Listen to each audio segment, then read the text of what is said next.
थोडाफार चारा आहे उपलब्ध, त्याच्यातलं घ्यायचा, 2 लिटर आपल्या घरापुरती ठेवायचा आणि बाकीचं दूध डेअरीमध्ये टाकायचा. हा आपला इथं व्यवसाय. व्यवसाय म्हणजे काय हो? व्यवसाय म्हणजे कोणतीही गोष्ट, जसं की एक उदाहरण देतो की किराणा दुकान जर तुम्ही ठेवला तर 5,000 रुपयाचा किराणा आणला आणि त्याचा विक्री करून 10,000 रुपये जर तुमच्याकडे राहत असेल तर तुम्ही त्याच्यात फायद्यात आहे. आपल्या इथं कसं होतं आहे की म्हशीला आणि गाईला जर दर दिवसाचा आपण खर्च पकडला तर कमीत कमी 200 रुपये लागतील. 200 रुपये लागतील की नाही हो? पेंट विंट चारा विरा काही असेल है ना. तर त्याच्यामध्ये आपलं दूध उत्पादन किती आहे? जर ॲव्हरेज काढलं आपण आपल्या डेअरीचे उत्पादक जे आहेत पूर्ण जिल्ह्याचे, तर प्रत्येक उत्पादकाला जवळपास 5 लिटरपर्यंत ॲव्हरेज आहे. 5 लिटर दूध एका दिवसाला देतात.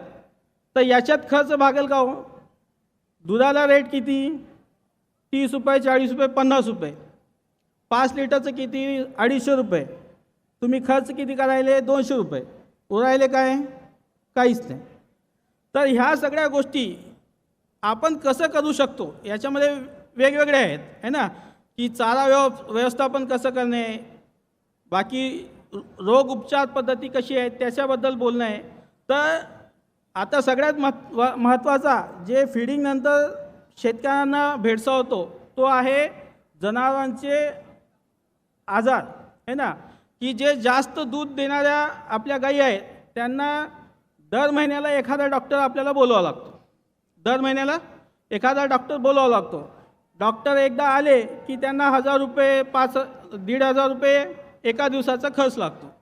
तर हा खर्च आम्ही कशा पद्धतीने कमी करू शकतो? जे आपल्याकडं अवेलेबल आहेत, जे आपल्या परिसरामध्ये गोष्टी अवेलेबल आहेत त्यांचा वापर करून आपण हा उपचार कसं कमी करू शकतो याच्याबद्दल मी तुम्हाला थोडक्यात सांगणार आहे. आणि हा उपचार पद्धती अशी नाही की याच्यानं तुमचे जनावर ठीक होत नाही. याचा आपण पुढं बघू. तर पारंपरिक औषधी उपचार पद्धत म्हणजे काय? पारंपरिक औषध उपचार पद्धती म्हणजे जे आपल्या परिसरामध्ये घटक आहेत, ज्याच्यामध्ये आलं तुमचा हळद, चुना, लिंबू है ना. या गोष्टी ज्या आहेत आपल्या परिसरामध्ये, घरामध्ये, झाडामध्ये लावून ठेवलेल्या असतात. तर यांचा उपयोग कशा प्रकारे आपण आपल्या जनावरांच्या याच्यासाठी करू शकतो? तर त्याच्यामध्ये या गोष्टी जर आपण वापरल्या, पारंपरिक जर उपचार पद्धती आपण वापरली तर याच्यामध्ये सगळ्यात जास्त महत्त्वाचं म्हणजे आपला खर्च वाचतो. खर्च वाचतो, आपली जनावर दुरुस्त होतात. ज्याच्या आणि मेन म्हणजे जे दुधामध्ये जे औषधांचं प्रमाण आहे तो पण कमी होतो. तर हे आपण कशा प्रकारे आपली जनावर हे करू शकतो याचं आपण पुढं बघू. तर हा जे आहे पारंपरिक उपचार पद्धत हे एका नवीन गोष्ट नाही आहे. ही गोष्ट आहे पहिलेपासून चालत आलेली आहे ना. आणि याचा आता राष्ट्रीय दुग्ध विकास बोर्ड मार्फत आणि प्रचार केला जातो आहे. तर जवळपास 10 राज्यामध्ये 34 दूध संघामध्ये 34 दूध संघ असे जे मदर डेअरीसारखे आहेत तसे मोठे मोठे दूध संघामध्ये याचा उपयोग करत आहोत. जवळपास 7.5 लाख जे हे आहेत केसेस या पद्धतीने आपण हँडल केले होते. त्याच्यापैकी 80% आपले जे जनावर आहेत ते त्याच्याने ट्रीट झालेले आहेत. जवळपास 1080 पशुवैद्यकीय डॉक्टरांना याचं प्रशिक्षण देण्यात आलं आहे. आणि याचे डेमो प्लॉट म्हणजे जे काही लागणारे आहेत जसं की कोरफड आहे, तुमचं ज्या वनस्पती आहेत यांचा एक प्लॉट तयार केले आहेत. असे 570 प्लॉट तयार करण्यात आले आहेत. तर आता तुम्ही इथं बघू शकता की जवळपास 1,82,000 कासदा म्हणजे काय हो? मस्टायटिस है ना. त्याचे 1,82,000 याच्यावर ॲनिमलवर हा प्रयोग करण्यात आला. त्याच्यापैकी 1,44,000 कासदा हे पूर्णपैकी बरे झालेले आहेत. ठीक आहे. तसंच आता हे कासदा म्हणजे काय? कासदा याच्यामुळं जवळपास भारताचा दर वर्षी 7,165 कोटीच्या जवळपासचा नुकसान होतं. कसं नुकसान होतं की आपली जे दूध देणारी जनावरे आहेत त्यांना ऐन जेव्हा ते दूध उत्पादन जास्त देतात त्या काळामध्ये हा मस्टायटिस हा रोग होतो. जर हा मस्टायटिस रोग आला तर त्याच्यामुळे काय होणार की तुमचं जवळपास 15 दिवस ते 1 महिन्याचं दूध पूर्ण खराब होऊन जाणार. तर हे आपल्याला कुठंतरी रोखता आलं पाहिजे. तर याच्यासाठी काजदा पण हे 3 प्रकारचे असतात. जवळपास एक तर असते दगडी जे आपल्याला दिसते, ठीक आहे. दुसरं म्हणजे त्याच्यामध्ये गाठोडे येतात आणि तिसरा म्हणजे त्याच्यामध्ये काहीच नसते की फक्त जे तुमचं 10 लिटर देणारी गाय असेल ते डायरेक्ट कितीवर येणार, 5 लिटरवर येणार, 4 लिटरवर येणार.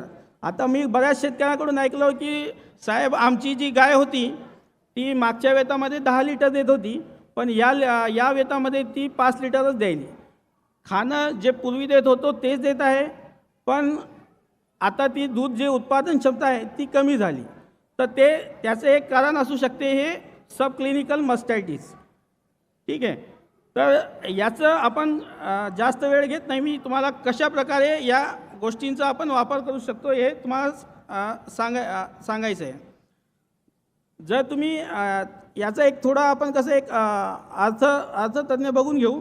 जर एक तुमच्या जनावराला जर मस्टायटिस झाला तर जवळपास पूर्ण मस्टायटिस बरा होण्यासाठी 7,000 रुपयेचा जवळपास खर्च येतो. म्हणजे दर दिवशी 1,500 रुपयाचा डॉक्टरचा खर्च, बाकी प्लस ते जे दूध खराब व्हायले 10 लिटर 15 लिटर तो खर्च, हे सगळं जर आपण कॅल्क्युलेट केलं तर जवळपास 7,000 रुपयेचं नुकसान एका शेतकऱ्याला होत आहे. आणि ते जर आपण पारंपरिक पद्धतीनं हे जर आपण वापरू शकलो, आता याच्यात काय लागणार आहे त्या गोष्टी मी पुढं सांगतो, पण पारंपरिक पद्धतीनं जर तुम्ही उपचार केलं तर याचा खर्च किती, जवळपास 123 रुपये. तर हे जवळपास आपण 3,300 रुपये त्याच्यामध्ये वाचू शकतो. तर आता जे काजदा म्हणतो मस्टायटिस, तर याला आपण आपल्या कोणत्या पद्धतीने आपण बरा करता येते, ती कोरफड सगळ्यांना माहीत आहे, कोरफड है ना. तर कोरफडची काय करायची, 2 पाने घ्यायची, कोरफडची 2 पाने. चुना कोणता, भिंतीवर जो लावतो कळीचा चुना म्हणतो तो 20 ग्राम. आणि तुमचं जे हे हळद हे 50 ग्राम. हे तिन्ही गोष्टी कुठं असतात हो, हे सगळं आपल्या घरीच असते है ना. कोरफड एका कुंडीमध्ये लावलेलं असते, त्याचं काही तुम्हाला पैसे पडायले का नाही. ते कोरफड कापून तुम्ही 2 पानं घेतले, 250 ग्राम त्याचे झाले. त्याच्यानंतर दुसरं काय, चुन्याचं जर 1 किलोचं पॅकेट आणलं तर 70 रुपयाला पडते. त्याच्यातलं किती पाहिजे आपल्याला, 20 ग्राम. किती, 20 ग्राम, म्हणजे 2-3 रुपयाचा चुना झाला. तिसरा झाला हळद हे आपल्या घरात असते अवेलेबल, त्याचं 50 ग्राम. तर याच्यात काही खर्च आहे का, नाही. पण याचं जर तुम्ही उपयोग केला तर तुमचं जे जनावराचं मस्टायटिस आहे ते पूर्णपणे बरा होऊ शकतो. तर याचं पद्धती कशी आहे की कोरफडची पूर्ण पाने चॉप करून घ्यायची, त्याच्यात हळद 50 ग्राम टाकायचं आणि 20 ग्राम चुना, याचं काय करायचं, पेस्ट करून घ्यायचं. आणि पेस्ट केल्यानंतर याचे 4 भाग करून त्याच्यात 200 ml पाणी टाकून त्याला काचेला लावायचा. पूर्ण सर्क्युलर मोशनमध्ये तर तुम्ही लावसाल तर तो रोग 3 दिवसात बरा होतो. तर याचे काही व्हिडिओ आहेत ते आपल्याला शेअर करतो, ते करू शकतो. त्याला फक्त 2-3दा या गोष्टी जर पाहिल्या तर तुम्हाला हे उपचार घरगुती करता येते. तसंच अजूनही काही प्रकार जे आहे, जसं की जनावराचं झार पडत नाही है ना. तर हे कसं करता येईल, कारण एकदा झार अडकला की आपली म्हणजे पूर्ण गायचं पूर्ण वेत 2-3 महिन्याचं दूध पूर्ण निघून जातो. तर हे झार कसं करता येईल त्याच्यासाठी व्हिडिओ आहे ते एकदा. म्हणणं हेच आहे की जेव्हा आपण हे दुग्ध व्यवसाय करतोय तर आपलं उत्पादन खर्च कुठं कमी करता येईल याच्याबद्दल आपल्याला माहिती पाहिजे है ना. तर हे जे या सगळ्या ज्या गोष्टी आहेत हे आपल्या एक राष्ट्रीय दुग्ध विकास डेअरीनं आपलं एक ई गोपाला म्हणून ॲप तयार केलेलं आहे. त्या ई गोपाला ॲपमध्ये या सगळ्या गोष्टी याच्यामध्ये आहेत. तर ते ॲप मी तुम्हाला दाखवतो. तुमचा जास्त टाईम घेत नाही. आणि याची काही माहिती पाहिजे असेल तर ते आपल्या जवळचे जे तुमचे डॉक्टर असतील तुमच्या एरियामध्ये त्यांनाही मी माहिती पुरवठा करेल, त्यांच्याकडून तुम्ही घेऊ शकता. हा ई गोपाला म्हणून तुम्ही जर प्ले स्टोअरमध्ये ई गोपाला ॲप आहे तो प्ले स्टोअरमध्ये तुम्ही जर डाउनलोड केला त्या या ई गोपाला ॲपमध्ये फक्त रजिस्ट्रेशन करणं आहे. मोबाईल नंबर टाकलं की तुमचं याच्यामध्ये रजिस्ट्रेशन होऊन जाईल. आणि यामध्ये तुम्हाला एक तर पशु उपचार कसं करता येईल त्याच्याबद्दल माहिती आहे. दुसरं तुमचं पशु पोषण कसं करता येईल याच्याबद्दल पण माहिती आहे. जनावरांचं मार्केट कुठं कुठं अवेलेबल आहे, काय काय आहे, या सगळ्या गोष्टीचं याच्यामध्ये माहिती आहे. तसंच याच्यामध्ये जे एक टोल फ्री नंबर आहे त्याच्यामध्ये तुम्हाला काही अडचण आली तर तिथंही तुम्ही त्यांना फोन करून विचारू शकतात.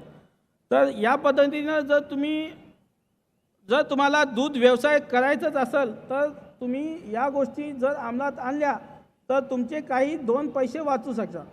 अजून एक जाता जाता मला एकच सांगायचं आहे की जर तुम्हाला दूध व्यवसाय करायचं असेल, दूध व्यवसाय तुम्हाला करत असाल तर 4 लिटर 5 लिटर 6 लिटरवर तुम्ही हा धंदा 1-2 वर्षाच्या पुढे जाऊ शकत नाही. त्याच्यासाठी जर हा दूध व्यवसाय तुम्हाला करायचा असेल तर कमीत कमी प्रत्येकानं 20 ते 30 लिटर दूध म्हणजे त्याच्याजवळ व्हायला पाहिजे. तेव्हाच त्याचा उत्पादन खर्च निघू शकतो. नाहीतर 2 लिटर 4 लिटरमध्ये तुम्ही हा व्यवसाय करू शकता पण जास्त दिवस टिकू शकत नाही. तर याच्यासाठी अजून काही पुढे योजना येणार आहेत आणि सर पण आमचे तुम्हाला या पुढच्याबद्दल माहिती सांगणार आहेत. तर त्या हिशोबानं जर तुम्ही केलं तर नक्कीच तुम्हाला या दूध व्यवसायामध्ये पुढं अनेक संधी आहेत. धन्यवाद. जो भी किसान भाई बहन बैठे हुए हैं यहाँ पर इस कार्यशाला में, उनका भी बहुत बहुत अभिवादन और धन्यवाद देता हूँ. वो इस संख्या में आए और उन्होंने इस कार्यशाला में रुचि जाहिर की. अभी मैं आपको जिस टेक्नोलॉजी तकनीक के बारे में बताना जा रहा हूँ उसका काफ़ी जिक्र माननीय मंत्री महोदय ने अपने भाषण में किया था. वो है टेस्ट ट्यूब बेबी. जो हमारे ह्यूमन बीइंग में जो टेक्नोलॉजी होती है टेस्ट ट्यूब बेबी, वो ह्यूमन्स में यूज़ की जाती है बांझपन को ख़त्म करने के लिए, इनफर्टिलिटी को ट्रीट करने के लिए. लेकिन इसी टेक्निक का उपयोग हम लोग दुधारू पशुओं में अच्छे से अच्छी दूध देने की क्षमता देने वाले बच्चों को प्रोड्यूस करने के लिए, प्रोजेनी में प्रोड्यूस करने के लिए किया जाता है. ये एक बहुत ही आधुनिक और नवीनतम तकनीक है और इससे मतलब काफ़ी क्विक आप दूध उत्पादन में वृद्धि की जा सकती है नए बछड़े बछड़ी पैदा करके.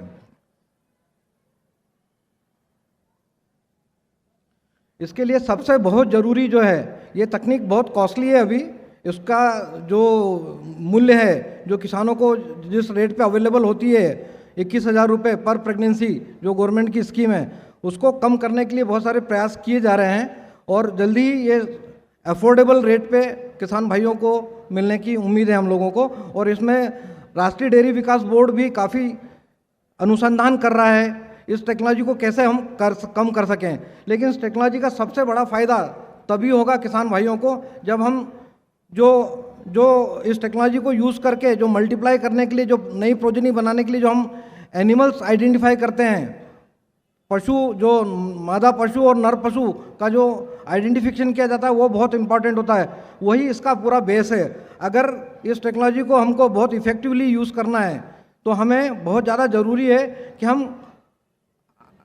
एम्ब्रियो प्रोड्यूस करने के लिए किस एनिमल का उपयोग कर रहे हैं और उसको निश्चित करने के लिए हम किस सांड या नर के सीमन का उपयोग कर रहे हैं. और आजकल आपको पता ही है कि सेक्स सीमन भी आ गया है. तो अब ये पॉसिबल है कि इस टेक्नोलॉजी के माध्यम से भी हम सेक्स सीमन का यूज़ करें ताकि हमें इस टेक्नोलॉजी के थ्रू भी जो बच्ची मिलेगी वो बछड़ा या बछड़ी होने के चांसेस ज़्यादा हो जाते हैं अगर हम इसमें सेक्स सीमन का उपयोग करते हैं. तो मैं इसमें बहुत ज़्यादा एम्फेसिस दूंगा कि आप जो सिलेक्शन करते हैं वो बहुत इंपॉर्टेंट होना चाहिए. और इसको सिलेक्शन करने के लिए हम लोगों को बहुत सारी इस वो टेक्निक्स हैं जिनसे हम आइडेंटिफाई करते हैं कि अच्छी मादा जो सबसे ज़्यादा दूध देने वाली इलाइट एनिमल को कैसे आइडेंटिफाई करें। उसके लिए हम लोग मिल्क रिकॉर्डिंग बहुत ज़रूरी बेस है। अगर मिल्क रिकॉर्ड नहीं करेंगे, अगर हम मेज़र नहीं करेंगे तो हम इम्प्रूव नहीं कर सकते। तो इसीलिए इस पर बहुत ज़्यादा एम्फेसिस देने की ज़रूरत होती है कि हम जो मादा आइडेंटिफाई करें, डोनर एनिमल जिसका हम अंडा निकालेंगे, उसको हम हमारी लेबोरेटरी में उससे एम्ब्रियो बनाएंगे, भ्रूण बनाएंगे और 7 दिन के बाद उसे ग्राही पशु में ट्रांसफ़र करेंगे। तो वो किस जेनेटिक मेरिट का होना चाहिए, वो बहुत इंपॉर्टेंट है। इसके लिए कई कार्यक्रम चल रहे हैं। राष्ट्रीय गोकुल मिशन के अंतर्गत भी एनडीडी भी काफ़ी फील्ड में बहुत सारे प्रोजेक्ट चला रही है। PT project, pedigree selection project और जीनोमिक चिप, इन सब से हम अच्छे से अच्छे दुधारू पशुओं को आइडेंटिफाई कर सकते हैं और उनका उपयोग, उनका मल्टीप्लिकेशन कर सकते हैं। अब मल्टीप्लिकेशन की 2 मेन तकनीक अभी हैं। एक है जो आप लोग अच्छे से जानते हैं, कृत्रिम गर्भाधान, और दूसरा है आईवीएफ टेक्नोलॉजी। आईवीएफ टेक्नोलॉजी से, कृत्रिम गर्भाधान और आईवीएफ टेक्नोलॉजी में अंतर यह है कि कृत्रिम गर्भाधान से हमको एक जनरेशन, दूसरी जनरेशन, तीसरी जनरेशन थोड़ा सा प्रोग्रेस जो है थोड़ा स्लो होता है, क्योंकि 7 जनरेशन में हम आप किसी एक पर्टिकुलर एनिमल की ब्रीड को चेंज कर सकते हैं। लेकिन इस टेक्नोलॉजी के माध्यम से एक ही जनरेशन में आपको, जैसा आपके पास अगर देसी गाय है घर में, देसी गाय है, और अगर आप उसमें साहिवाल का भ्रूण डलवाते हैं तो आप एक ही जनरेशन में आपके घर पे साहिवाल या गिर की बछड़ी पैदा की जा सकती है, अगर हम सेक्स सीमन का उपयोग करेंगे इसमें। तो ये इस तकनीक का महत्व है कि आप एक जनरेशन में आप मनचाहा अपना बछड़ा बछड़ी पैदा कर सकते हैं अपने घर पे, आपके ही घर में जो गाय है उससे। ये मैंने डिफरेंस बताया कि ये बहुत फास्टर है। एक बार में यही से एक ही प्रोड्यूस होता है, लेकिन अगर आईवीएफ ओपीयू करें तो एक जो अति उत्तम हमने जो फीमेल आइडेंटिफाई की है उससे हम 20 से 25 भ्रूण तैयार करके उनको ट्रांसफ़र कर सकते हैं। अब सेक्स सीमन और ये दोनों टेक्नोलॉजी, बहुत अच्छा हुआ कि हमारे देश में ये दोनों टेक्नोलॉजी करीब करीब एक ही समय पे आई, क्योंकि ये दोनों बहुत ही एक दूसरे के लिए सिनर्जिस्टिक का काम करती हैं। और इससे हम ये इंश्योर कर सकते हैं कि अगर हम सेक्स सीमन का उपयोग करेंगे तो आईवीएफ के थ्रू हमें मैक्सिमम संभावना ये रहेगी कि बछड़ी ही मिलेगी किसान को, तो इसका और ज़्यादा इम्पैक्ट आएगा मिल्क प्रोडक्शन में। अब ये टेक्नोलॉजी, जैसे मैंने आपको बताया कि जो टेक्नोलॉजी है ह्यूमन बीइंग में, इंसान में और पशुओं में एक जैसी है, और इसका जो पूरी प्रक्रिया है वो भी करीब करीब एक जैसी ही है। इसमें इस टेक्नोलॉजी का मैं एक थोड़ा सा संक्षिप्त में आपको बताता हूँ कि ये टेक्नोलॉजी है क्या। ये टेक्नोलॉजी ऐसी है कि जो बहुत ही ज़्यादा दूध देने वाली गाय है, हम उससे कैसे ज़्यादा से ज़्यादा बच्चे ले पाएँ। एक ब्यात में हमको एक ही बच्चा मिलता है, लेकिन इस टेक्नोलॉजी से हम एक ब्यात में उससे 20 से 25 बच्चे भी ले सकते हैं अगर हम इसका उपयोग करें, वो बहुत ही फास्ट तरीके से। और सबसे ज़्यादा अच्छी चीज़ इस टेक्नोलॉजी की ये है कि इस टेक्नोलॉजी का माध्यम से आप ऐसे ग्राही पशु जो रेसिपेंट एनिमल है, जो ज़्यादा दूध नहीं देता है, उसका भी, उसके गर्भाधान का भी उपयोग करके उसको भी आप यूज़ कर सकते हैं और मल्टीप्लिकेशन में हेल्प कर सकते हैं। ये जो पूरी प्रोसेस है उसमें अंडाशय से अंडाणु निकाले जाते हैं, उनको फिर माइक्रोस्कोप के अंदर, ये काफ़ी आधुनिक तकनीक है और थोड़ी एडवांस टेक्निक है, और इसमें लेबोरेटरी की भी ज़रूरत पड़ती है। और लेबोरेटरी में ही 7 दिन का भ्रूण तैयार किया जाता है, और 7 दिन के भ्रूण को तैयार करके फिर ग्राही पशु जो आइडेंटिफाई किया हुआ है, जो रिप्रोडक्टिवली हेल्दी होना चाहिए, फिजिकली आल्सो हेल्दी होना चाहिए, कोई भी रिपीट ब्रीडिंग, कोई भी दूसरे उसमें एलिमेंट्स नहीं होने चाहिए, ऐसे ग्राही पशु को हम सिलेक्ट करते हैं और उनको सिंक्रोनाइज करके एम्ब्रियो ट्रांसफ़र किया जा सकता है। ये पूरी प्रोसेस है जिसके थ्रू 7 दिन के अंदर हमें एम्ब्रियो की प्राप्ति होती है। अब इसमें भारत में ओपीयू आईवीपी ईटी की वृद्धि के लिए क्या क्या भारत सरकार ने क्या क्या राष्ट्रीय डेयरी गोकुल मिशन के अंतर्गत कई लेबोरेटरीज़ का इस्टेब्लिशमेंट किया गया है, और इसको बढ़ावा देने के लिए काफ़ी फाइनेंशियल असिस्टेंस भी दिया जा रहा है, और किफ़ायती दरों पर सेक्स सीमन को भी उपलब्ध किया जा रहा है, ताकि हम कम से कम लागत में किसानों को अच्छे से अच्छा भ्रूण दे पाएँ और एम्ब्रियो ट्रांसफ़र कर पाएँ। इस तकनीक की एक प्रयोगशाला नागपुर में भी आपके जो माफसू है उसमें है, अवेलेबल है। इसको इम्प्लीमेंट करने के लिए कई चुनौतियां हैं, तकनीकी चुनौती है, क्योंकि इसको इम्प्लीमेंट करने के लिए, इसको उपयोग करने के लिए आपको बहुत ही स्किल्ड मैन पावर की ज़रूरत होती है, जो कि उसको जो ट्रेनिंग लिया हुआ हो। ऐसे लोग अभी हमारे कंट्री में काफ़ी कम है। सेक्स सीमन की भी लागत जो है, अभी सेक्स सीमन बहुत सस्ता नहीं है, उसकी लागत भी एक बहुत बड़ा इफेक्ट पड़ती है टोटल कॉस्ट को। भ्रूण उत्पादन के लिए पंजीकृत डोनर मिलना सबसे बड़ी बात है कि आइडेंटिफिकेशन ऑफ डोनर, जिससे हम अंडाशय से अंडाणु निकालकर एम्ब्रियो प्रोड्यूस करेंगे, उसका मिलना भी थोड़ा सा काफ़ी कम संख्या में, और स्पेशली देसी गाय जो कि साहिवाल है या गिर है, उनके जो डोनर पशु हैं उनकी संख्या काफ़ी कम है। ग्राही पशु, स्वस्थ ग्राही पशु मिलना भी एक वो है। हमको हमारी प्रयोगशालाओं को काफ़ी इफ़िशिएंट बनाना है, हमारे टेक्नीशियंस जो कि इनमें काम कर रहे हैं उनको भी काफ़ी इफ़िशिएंट बनाना है, ताकि हम कम से कम, अभी जो एवरेज जो आ रहा है वो ये आ रहा है कि 4 से 5 ईटी के बाद हमको एक फीमेल काफ मिलता है, लेकिन हमारी कोशिश ये होना चाहिए कि अधिकतम से 3 भ्रूण में हमें एक ईटी का काफ मिले, ताकि इसकी कॉस्ट कम हो पाएगी और किसान इसको अपना पाएगा। अभी सरकार की राष्ट्रीय गोकुल मिशन के अंतर्गत एक योजना चल रही है, जिसमें जो भी किसान अगर इस तकनीक को अपनाना चाहता है तो उन्हें टोटल 21,000 का खर्चा आता है, लेकिन उसमें से 5,000 रुपये की सब्सिडी मिलती है भारत सरकार की तरफ से। इनमें दूसरी जो ग्राही पशु है, जो रेसिपेंट फार्म्स वगैरह खोलने के लिए भी बीएमएफ परियोजना का गवर्नमेंट वो कर रही है, और पूरे भारत में कई सेक्स सीमन की प्रयोगशालाएं और आईवीएफ की प्रयोगशालाएं खोली गई हैं, और काफ़ी लोगों को, वेटनरियंस को ट्रेन किया गया है, ताकि ये आपके डोर स्टेप तक ये तकनीक को पहुंचाया जा सके। ये तीनों जो मैंने आपको इश्यूज बताए, जो अभी हमको इसको काम करना, और इसमें हमारी एनडीडीबी की प्रयोगशाला जो आनंद में है वो इस पर काफ़ी काम कर रही है। हम इसकी उत्पादन की लागत को कैसे कम करें, भ्रूण की उत्पादन की लागत को कैसे कम करें, ताकि आईवीएफ से बछड़ी हम किसान के घर पर कम से कम पैसे में कैसे दे पाएँ। तो उसके लिए जो अभी पूरा तंत्र है वो पूरा imported media, imported equipment, imported consumables पे काम करता है। तो हम कोशिश कर रहे हैं कि ये चीज़ें हमारे भारत में ही बने, ताकि हम इसकी कॉस्ट को कम कर सकें, और ट्रेनिंग पे भी हम लोग काफ़ी जोर दे रहे हैं। ये कुछ दृश्य हैं जो कि हमारे प्रशिक्षण, जहाँ पर हम लोग वेटनेरियंस को ट्रेनिंग देते हैं हमारी लेबोरेटरी में। ये अभी एनडीडीबी ने अभी जल्दी ही इसको लॉन्च किया है। ये मीडिया है जो कि अभी इंपोर्ट होता है, और इसकी 60% कॉस्ट जो है एम्ब्रियो प्रोडक्शन की वो इससे आती है, जो अब एनडीडीबी की आईएल जो एक सब्सिडरी है वहाँ से ये अवेलेबल होगा सभी लोगों के लिए।